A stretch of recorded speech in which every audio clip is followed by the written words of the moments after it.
ప్రస్తుతం రాజుల కాలపు దశకి చేరుకున్నాం. ఒక రాజు కనుక ఇంకొక రాజ్యాన్ని ఆక్రమించుకున్న తర్వాత పాత రాజు ఆనవాళ్ళని చేరిపేయడంతో పాటుగా పాత రాజుకి సామంతులుగా ఉన్నవాళ్ళు, అక్కడ ఉన్న జమీందారులు, అక్కడ ఉన్నటువంటి పెద్దలందరూ కూడా మూకమ్మడిగా ఇటు రావాలి, లేదంటే వాళ్ళని దెబ్బతీయటం, వాళ్ళని అంతం చూడటం ఇట్లాంటి కార్యక్రమాలు నడిచేది.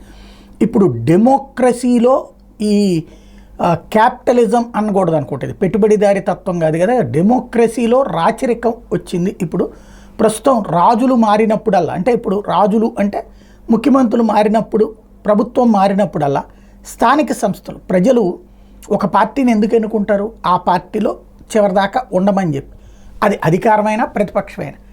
కానీ ప్రతిపక్షంలో ఉండటానికి ఒక్క క్షణం కూడా అంగీకరించలేనటువంటి మనస్తత్వం ప్రస్తుత పరిస్థితుల్లో ఎందుకు వచ్చింది అంటే, యథారాజ తదా ప్రజ, ప్రజాస్వామ్యంలో యథారాజ అంటే రాజులు ఎవరు? పరిపాలకులు ప్రజలే.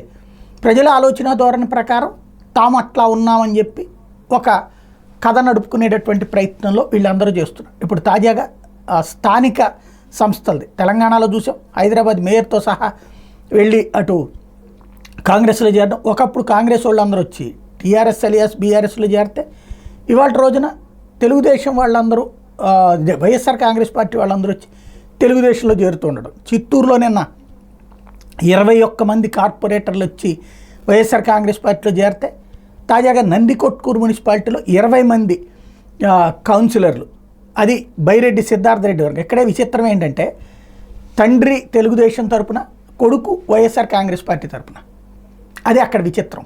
మళ్ళీ కూతురు బీజేపీ, ఇది ఒక కాన్సెప్ట్ నడుస్తుంది. ఇప్పుడు తెలుగుదేశం పార్టీలోకి కొన్ని బైరెడ్డి రాజశేఖర రెడ్డి చేరారంటే చేరల, కానీ అధికారంలో తెలుగుదేశం వచ్చింది కాబట్టి తెలుగుదేశం పార్టీ మనిషిని తనే అంటున్నారు. అక్కడ చేసుకొచ్చినటువంటి పని ఏంటంటే, నందికొట్కూరులో సిద్ధార్థ రెడ్డి వర్గంగా పేరున్నటువంటి 20 మందిని ఇటు తెలుగుదేశం పార్టీలోకి చేర్చారు. తద్వారా మున్సిపాలిటీలు, కార్పొరేషన్స్ లో ఉన్నటువంటి వైఎస్ఆర్ కాంగ్రెస్ పార్టీ వాళ్ళందరూ తెలుగుదేశం బాట పట్టబోతున్నారు. దానికి కారణం ఏంటంటే 2 కోణాలు. ఒకటి, వాళ్ళు ఇంతకుముందు తిన్నటువంటి ఏమన్నా ఉంటే అటు జోలికి రాకుండా ఉంటారు. రెండోది, రాబోయే 2 ఏళ్ళు ఉంటుంది పరిపాలన, మళ్ళీ పనులు చేయించుకోవచ్చు. ఇది ఒక సిస్టమ్ నడుస్తోంది. అందులో భాగంగా 2 చోట్ల వైసీపీకి షాక్ అయిందనమాట.